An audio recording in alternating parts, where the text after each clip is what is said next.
So, there's this man, and he's extremely wealthy.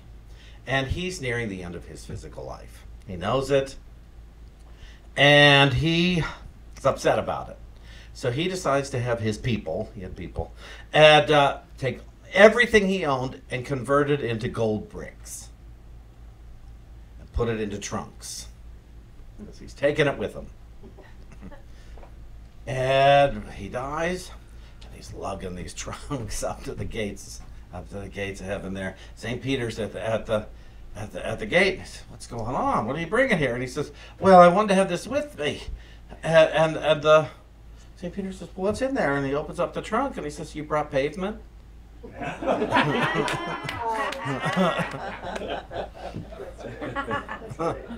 don't need that.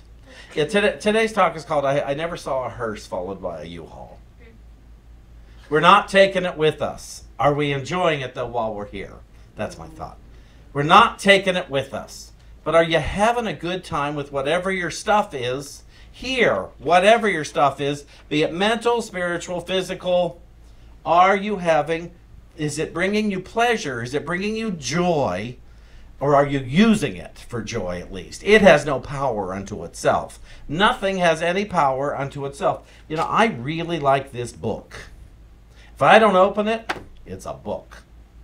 And it's sitting there, and it has no power. If I open it, and I have thoughts about it, which I do every time I open it, then it has power for me because I have also given it power for me.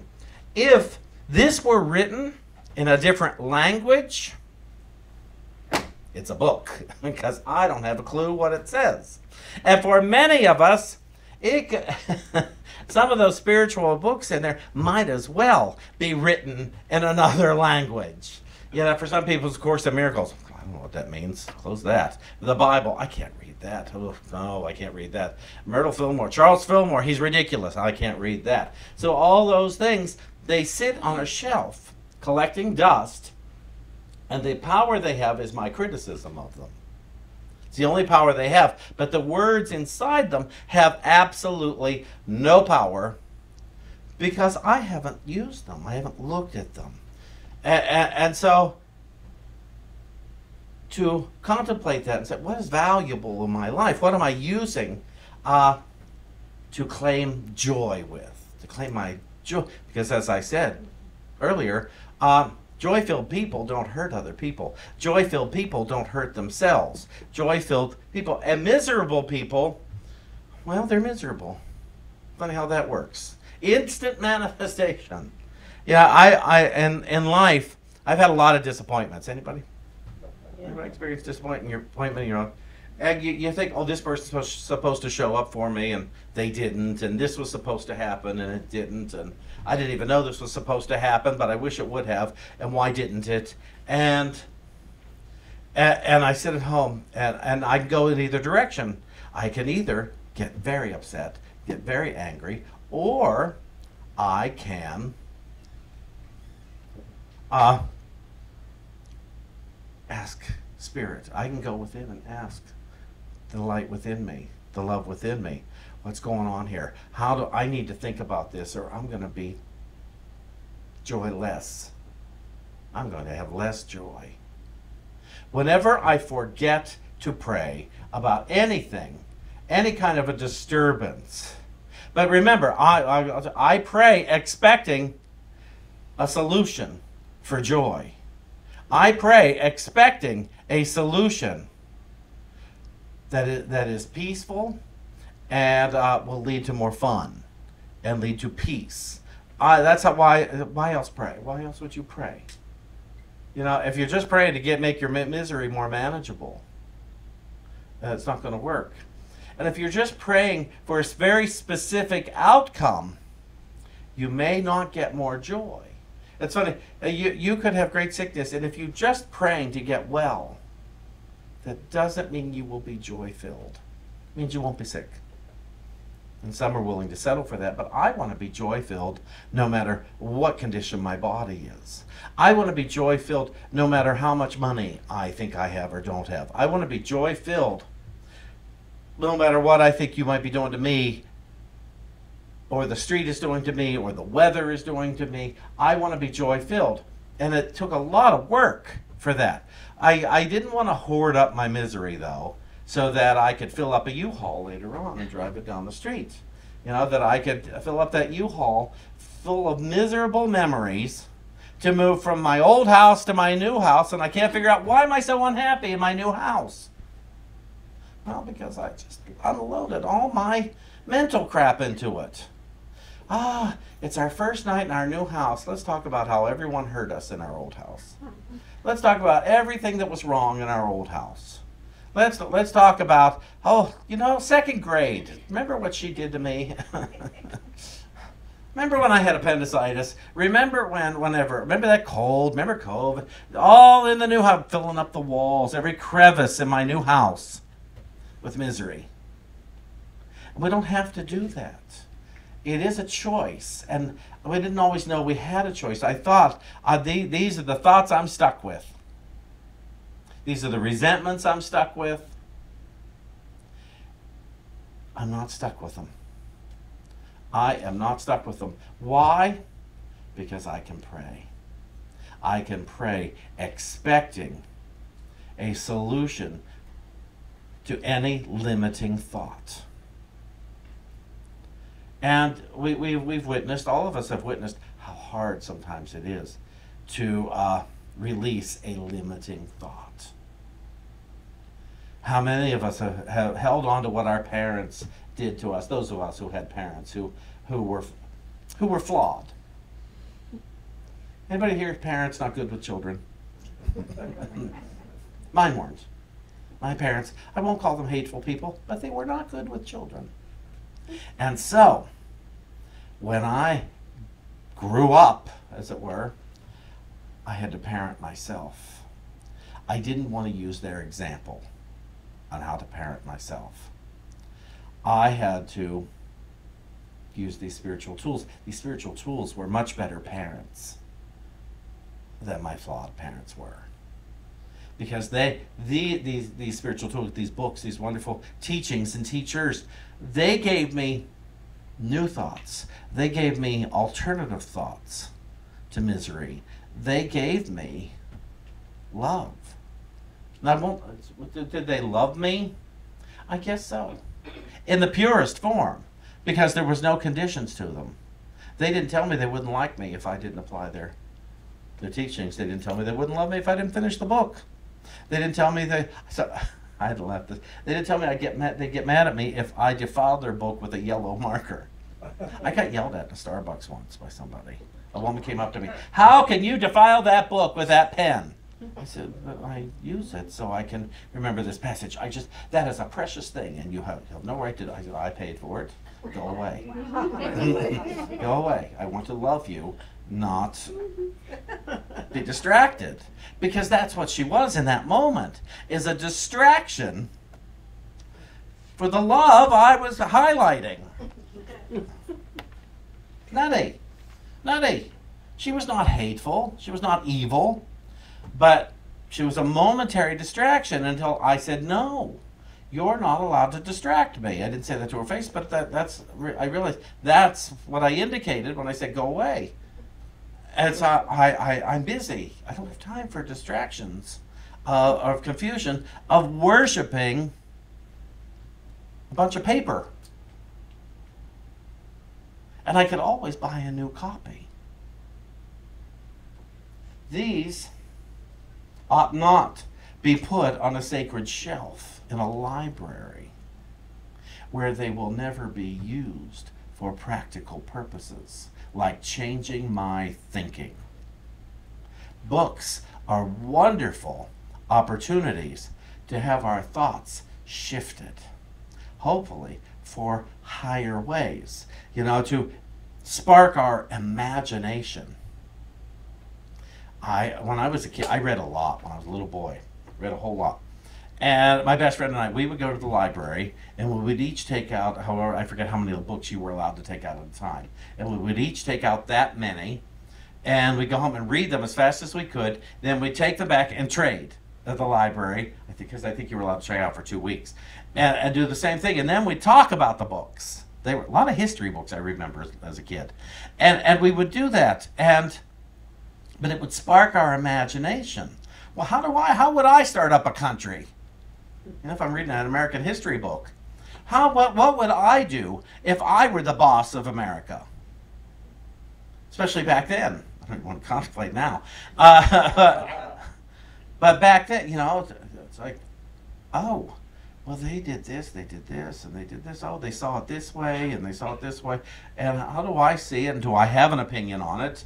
And so and then as I got older, I had a wonderful comic book collection, and I enjoyed all those because they sparked my imagination. And they were kids in the comic books, so I had a closer identification. And to this day, one of my favorite all-time books, and do not scorn me for this, is Valley of the Dolls. Dracula and Suzanne's Valley of the Dolls. You don't know how that influenced all of you because I'm here today. That book got me to New York. That book inspired me to dreams that I could do something that was so far beyond what anybody in Washington, Pennsylvania was doing. And so to look at that. It's funny, today is the anniversary of my best friend in the whole world, of his death. He died last year, and many of you have heard about him. His name's Richard. And all of you were affected by Richard, because Richard was a being that transformed my thinking about myself, about life, about the bigness of life, and laughter. He loved to laugh, and he taught me about laughing. And we could look at things and laugh at stuff that other people took very seriously. And we could just laugh at the most ridiculous things because it was funny. It wasn't so serious. Life didn't need to be taken seriously. And I still got my stuff, as many of you have heard. But like last week I told you with the bridges, though. Driving over bridges, I'm not afraid. What happened? I was afraid for years. Suddenly I'm not afraid to drive over bridges. And so let's see Vermin walk across here, see how I feel about it. Don't test me. Let's not push the button today. But Richard and I would laugh at so much. And Richard taught me so much that 20 years later I could be with David. 20 years later I could be a minister of a church, even though that was far, far from his vision of himself. Although he did study a lot of religious background, a lot of theater background, things like that. And he just took a lot of joy in life. And for a long time I did too, until I forgot. Somewhere in my 30s, I forgot, or my 20s especially, I forgot to take joy out of life. And it took several years to realize, and I heard somebody say, well, God's will for us is to be happy, joyous, and free, Shawn. And I thought, really? God's will for me is to be happy, joyous, and free, and God's will for the person I like the least on earth is to be happy, joyous, and free? Yes, Shawn. So I'm getting on board with that. Because I wanted that. Don't you want that? Don't you want to always be happy, joyous, and free, even while you are in the midst of something deeply traumatizing, even in the midst of a diagnosis, in the midst of finding out someone you love has made their transition, even in the midst of a storm, to know, but God's will for us is to be happy, joyous, and free. It didn't say gleeful. And it didn't say abandoning. It said happy, joyous, and free. So that tells me that here in my gut, I am innately joy-filled. That is natural to be happy, joyous, and free. Happy is a choice, but the joy part, that is natural within us. And so the only way to not be joy-filled is if you choose not to notice. If you choose to allow a condition to tell you you should not be joy-filled. Like I say, you may not be doing a tap dance around it, but to know there is good works at here happening, even though I'm not aware of them. That's where the innate joy comes from, to know there is good here, whether I see it or not. There is good here, whether I feel it or not. There is good here, so I don't have to stay unhappy. And just because our neighbors forget their good manners doesn't mean I should hate them or even throw them away. Just because things happened in the past does not mean that I should throw myself away. Just because some of my teachers were seemingly flawed doesn't mean I should dismiss them. Now, Teresa and I went to a seminary, I believe John went to a similar seminary, and the main, what do you call it? Credo. The main thing that they said was always, because it was interfaith, always in addition to, never instead of. So, my life today is in addition to my past. It's not instead of my past. It's in addition to everything that I was taught then, whether they wanted to teach it to me or not. I was taught it because I picked it up and I learned it and I went with it. Some positive, some not so positive. But always in addition to. So my life today is better because of all the stuff that added up to get me here. And some days, especially if something happens recently, I will say, gee, I wish that hadn't happened. But I'm wrong when I say that. I don't wish it hadn't happened. I just, ouch. Because it happened, I'm going to know God better. Because I choose to know God better. And so to look at all that, to look at everything that makes up our life and say, okay, I'm not putting it into storage. I'm putting it here where I can use it. It's not going in the bin in the back. It's going to be right here where it can be used for fun, for joy, and for wisdom. So that I don't have to disregard or dismiss anything. If I'm hoarding anything that distracts me from my joy, perhaps I need to release that so that someone else can acquire it. If I've got a pile of clothes I'm never going to wear again, but I'm afraid to give them up because then I won't have as many clothes. I need to get rid of those clothes. And I've done that. I've done that repeatedly for several years now. Twice a year I try to go through my clothes and look at them and say, what fits, what doesn't fit, what am I likely to wear again? And I don't do the thing, you know, if you haven't worn it 2 years, throw it away. No, I might still want to wear it someday. So I don't go with it, but I try it all on and I see it because I really enjoy clothing. I really enjoy that stuff. It's fun, it's sparkly, it's, well, a lot of mine is. And so to look at it, because I don't want stuff in my house to distract me from the happy, joyous, and free. I don't want stuff in my car to distract me from happy, joyous, and free. My office is a cluttered mess right now. I'm still studying God in there more than I'm worrying about clutter.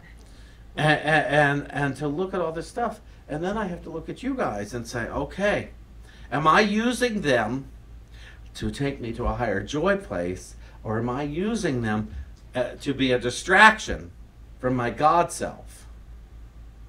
Because over the years, you know, you stay a minister long enough, you're going to get confused some days.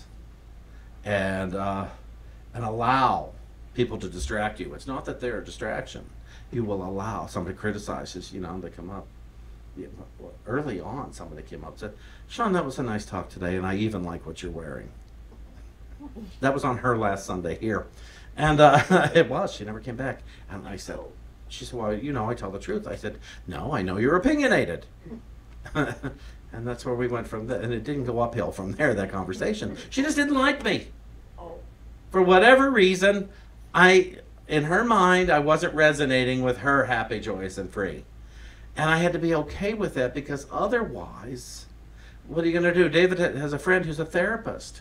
And somebody came in one day and said, what's wrong? What's up with your hair? Now, as a therapist, she had to sit and say, what is it about my hair that's sparking these thoughts? And the hour was over, and the patient left, and she went, "Oh my God, what's wrong with my hair?"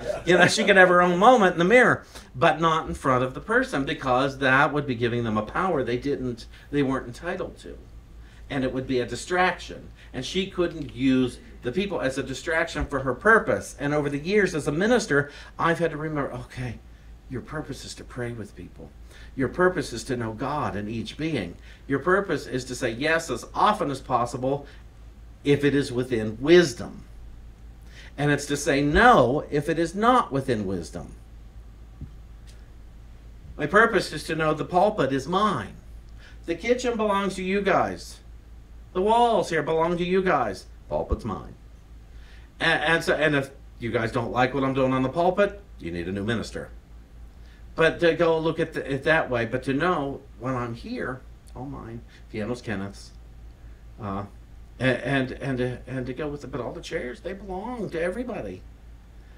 The floor belongs to all of us. The walls belong to all of us. And the message belongs to all of us. And here's the funny part. There's 20-some different messages happening today. There's not one message that I'm giving. I'm giving 20-some different messages because everybody here is interpreting what I say to add to their treasure. And so to look at that and say, oh, I'm adding to my spiritual treasure today through what Shawn is saying, to see where I identify with that. Oh, that makes sense. That makes no sense at all. He might as well be speaking in a foreign language. But to look at all that. But so let me read this, please. It comes from Matthew chapter 6. And it says, let your purpose guide you in all things. And let it be the true purpose of the heart. For the purposes of the world are like smoke screens that deceive you, promising rewards and happiness, but delivering not. For every purpose of the world brings forth yet another purpose to seek, and so you shall spend your life seeking and finding not. Empty, you shall die. But the purpose of the heart fills up your treasure chest quickly with joy, peace, and hope. And you shall follow the twinkle within your own eye. And since it is with you always, you shall always be satisfied beyond measure. Do you hear that? Things like that are promises to me. For it is the light within the heart that shines to show you your joy. And since it shines from within, you shall see your joy wherever you look. But if you do not trust your heart, and you try to find your own way, or your own way to happiness, you shall be lost. For who can find their way without the light? Who can be happy, stumbling, lost, and aimless in the dark? Let me go over here to Luke. It says, the process that you call thinking, of which you are mostly unaware, goes on within your mind regarding everything in your world. You make unevaluated judgments about the work you do, the relationships you have, the pastimes you choose, and the person you think of as yourself. These unevaluated judgments define everything and everyone within your world, and they are allowed within your mind without your awareness, your questioning, or your evaluation. So this is what I ask you to do, and that's Spirit saying that. This is what I ask you to do. I ask you to slow down your pace a bit. You may choose how you will slow it down. Pick a method that seems most comfortable to you now, but find a way to reduce the distractions in your life. So you can take the time to become aware of the thoughts that seem automatic in your mind. What are these thoughts? What are they saying to you? Why are you listening to them? Are they thoughts of love? Do not worry what you will do with these thoughts as you evaluate them. I will be present with you. I will be present in your mind as you undertake this work of looking and questioning. For now, it is simply useful to become aware of the thoughts you think and are focused on when you think you are focused on the world. You may ask why you should do this work, especially when there is resistance telling you that you have better things to do with your time. I tell you that until you have evaluated the thoughts within your mind, you are unaware of why you do the things you do. Without the awareness that comes from this evaluation, can you be sure that you are storing up the treasures you want stored up? If your time is spent based on the judgments made by thoughts that are not truly valuable to you, whose treasure are you storing up, and is it truly yours? But if you look at your thoughts, evaluate them, determine that they are valuable to you, and then make your life by following these thoughts, well, then you can be sure you are storing up treasures that have meaning. So, today, this week, look at your thoughts you think are treasures. Look at your closet and see, is it filled with treasures? Treasures for joy or treasures for misery? Both in your thoughts and in your closets. Where are your treasures? And decide, you know, I can let this thought go. And I can let this thought go. And I can let this shirt go. And I can let this go. And I can let this, because I am inviting in true thoughts. I am inviting in clothes that make me feel good about myself. Or at least not that make me, but that I do feel good about myself in. I am inviting in a diet that I feel good about myself rather than critical about myself. I am inviting joy, and it's not into my life. I'm inviting it from here where it sits into my conscious mind. Who here wants to know all the time that joy is innate within them? It's your choice. Thank you.